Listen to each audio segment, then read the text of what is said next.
नाज़रीन इकराम, इस वक्त अहम तरीन डेवलपमेंट्स हैं। पाकिस्तान के खिलाफ भारत ने महाज खोल दिया है। भारत की तमाम तर जंगी तैयारियां इस जानिब एक बहुत क्लियर इंडिकेशन है कि इंडिया कुछ बहुत बड़ा प्लान करके बैठा है। पाकिस्तान भी भरपूर जवाब देने के लिए मुकम्मल तौर पर तैयार है, चाहे पाकिस्तान नेवी के नोटम्स हो या नोटिस टू मरीन्स हो, पाकिस्तान एयरफोर्स की तैयारियां हो और पाकिस्तान आर्मी और पाकिस्तान की स्ट्रेटेजिक फोर्सेज का सुपरसोनिक, हाइपरसोनिक, सबसोनिक मिसाइल्स के साथ फतह 4 मिसाइल को एक्टिवेट करके डिप्लॉय करना हो। We are fully ready. इस वक्त भी जिस वक्त मैं आपसे मुखातिब हूं, भारतीय साइड से इसराइली जासूस ड्रोन्स जो हैं वो पाकिस्तान की सर्वेलेंस कर रहे हैं, जासूसी कर रहे हैं। ये सब कुछ एक ऐसे मौके पर हो रहा है जब बहुत कुछ हो सकता है। यहां पर एक और बड़ी डेवलपमेंट है और पाकिस्तान ने भारत का एक बहुत बड़ा मंसूबा नाकाम बनाया है। एक बहुत बड़ा फॉल्स फ्लैग जिसे बुनियाद बनाकर भारत ने जंग शुरू करनी थी। पाकिस्तान ने उस हवाले से भारत के इस प्लॉट को ना सिर्फ एक्सपोज किया है बल्कि पूरी दुनिया के सामने रख दिया है। इसके साथ ही साथ पाकिस्तान के अंदर भी भारत बहुत सी कार्रवाइयां करना चाहता है, करवाना चाहता है। तो 9 इजला से कुछ गैर मामूली खबरें आई हैं। पाकिस्तान को बड़ी तबाही से बचाया गया है। इस वक्त तमाम इदारे हर महाज पर मुकम्मल तौर पर रेड अलर्ट पे हैं। सारी डिटेल्स आपके सामने रखता हूं। अगर अभी तक आपने इस वीडियो को लाइक नहीं किया तो लाइक जरूर कर दें, कमेंट सेक्शन में राय का इजहार जरूर करें और पाकिस्तान जिंदाबाद का नारा जरूर लिखें। और जिन लोगों ने चैनल को सब्सक्राइब नहीं किया उनसे मेरी ये दरखास्त है कि चैनल को भी लाजमी सब्सक्राइब कर लें।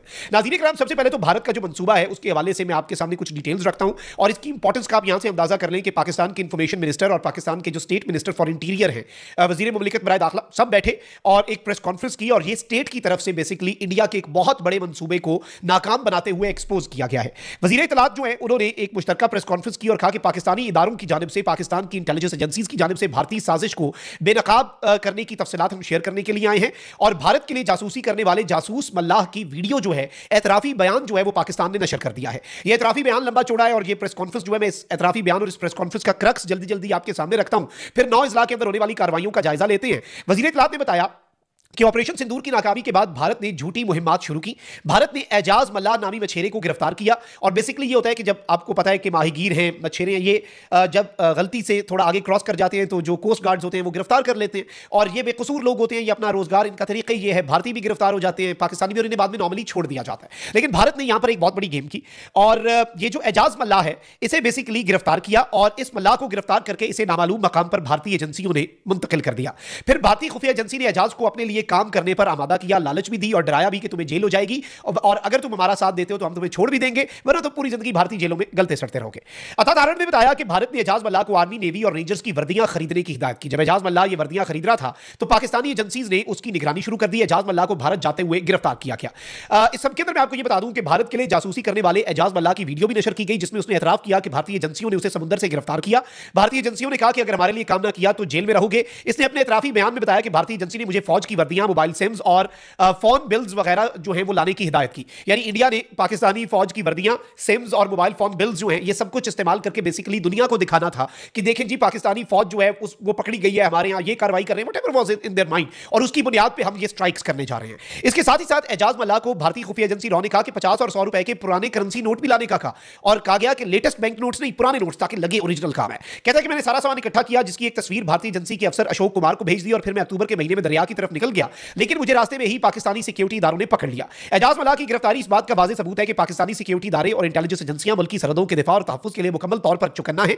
और इस सब के अंदर भारत जो है वो सिफारती और अस्करी नाकामियों के बाद अब इस तरह के हरबों के ऊपर आया और ये एक बहुत बड़ा फॉल्स फ्लैग था जो भारत करना चाह रहा था। दे वांटेड, और ये इवन जो इसकी गुफ्तगू है अशोक कुमार के साथ, जो इंडियन इंटेलिजेंस ऑपरेटिव था, जो इसके साथ इन टच था, इन कॉन्टैक्ट था, वो इसे बता रहा था कि भाई तुमने पाकिस्तान आर्मी की, नेवी की, रेंजर्स की वर्दियां लानी है और फिर इसके साथ साथ सिम्स और ये सब कुछ। अब इंपॉर्टेंट चीज ये नाज़रीन इकराम के इसमें इवन अब पाकिस्तान के जो वजीर इत्तलात है उन्होंने ये ऑन द रिकॉर्ड बात कर दी है कि गुजरात और कच्छ के करीब फौजी मशकों की आड़ में भारत मजमून सरगर्मियां शुरू कर चुका है।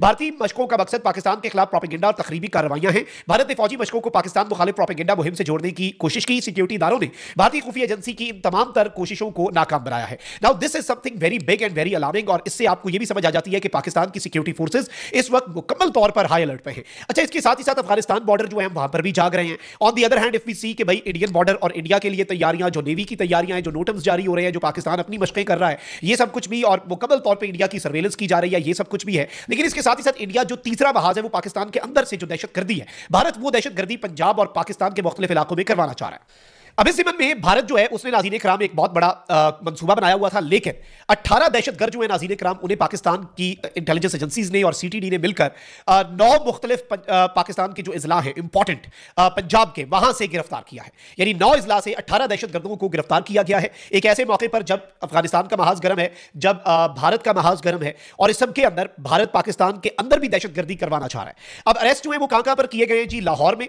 ये इजला गौर से सुन लें, लाहौर, मंडी बहाउद्दीन, खुशाब, बहावलपुर, टोबा टेक सिंह, गुजरांवाला, नारोवाल, पाकपत्तन और भक्कर, ये 9 जो इजला हैं पंजाब के, इनमें बेसिकली ये सीटीडी ने कार्रवाइयां की हैं। 18 दहशतगर्द, जो कि जाहिर बात है पाकिस्तान में जितनी दहशतगर्दी है, चाहे वो बीएलए फितनातुल हिंदुस्तान हो या फिर वो टीटीपी फितना अल खवारिज हो, इन दोनों ग्रुप्स की जो दहशतगर्दी है इसके पीछे भारत है। और भारतीय खुफिया एजेंसी रॉ जो है वो इस तरह की तकरीबी कार्रवाइयां जो है वो करना चाहती थी ताकि पाकिस्तान के अंदर से भी दहशतगर्दी हो, पाकिस्तान की एजेंसीज यहां पर मसरूफ हो, फिर अफगानिस्तान का महाज ये अचानक से गर्म करवाएं, वहां से जो टीटीपी के दहशतगर्द हैं वो कार्रवाइयां करें, and on the other hand India जो है वो इसका फायदा उठा के पाकिस्तान पर टूट पड़े और पाकिस्तान के खिलाफ इंडिया 2.5 फ्रंट्स जो हैं वो खोल दे, 2 फ्रंट्स, 2 प्रॉपर इंटरनेशनल बॉर्डर्स पे, पाक India border and Pakistan Afghanistan border, और तीसरा महाज जो है वो दहशतगर्द गिरोहों के जरिए। बट पाकिस्तान की एजेंसीज और पाकिस्तान के तमाम इदारे इस वक्त मुकम्मल तौर पे हाई अलर्ट पे हैं। स्पेसिफिकली इंडिया जो है उसकी सरगर्मियों को ना सिर्फ नोटिस किया जा रहा है, बल्कि अब तो पाकिस्तान की इंटेलिजेंस एजेंसीज जो हैं उन्होंने ऑन द रिकॉर्ड ये बात कर दी है कि भाई we have credible information, we have credible intel कि इंडिया जो है वो एक एडवेंचर की तैयारी कर रहा है, और इंडिया का जो एडवेंचरिज्म है वो इस खित्ते को किसी बहुत बड़ी तबाही पर भी ले जा सकता है। 2 न्यूक्लियर आर्म नेशंस जो हैं वो एक दूसरे के आमने सामने अगर आ जाएं तो चीजें आपको खुद समझ आ जानी चाहिए कि किस तरफ को जाएंगी, और मामला जो है वो फिर शायद सबके हाथ से निकल जाए और किसी के हाथ में कुछ ना आए। दिस इज समथिंग जिसे समझना, जिसे अंडरस्टैंड करना, जिसे कॉम्प्रीहेंड करना हमारे लिए बहुत जरूरी था। और इस पूरे सिनेरियो के अंदर पाकिस्तानीज को भी विजिलेंट रहना होगा। पूरी कौम इन तमाम तर खतरात से निपटने के लिए अपनी अफवाज, अपने इदारे, चाहे वो सीटीडी है, पुलिस है, एफसी है, रेंजर्स है, फौज है, आर्मी, नेवी, एयरफोर्स, जो भी है, सबके साथ पाकिस्तान की कौम खड़ी है। और ये कौम लड़ती है, ये बात इंडिया शायद भूल गई है कि इंडिया की फौज की तादाद तो बड़ी होगी लेकिन यहां पर 25 करोड़ फौजी है।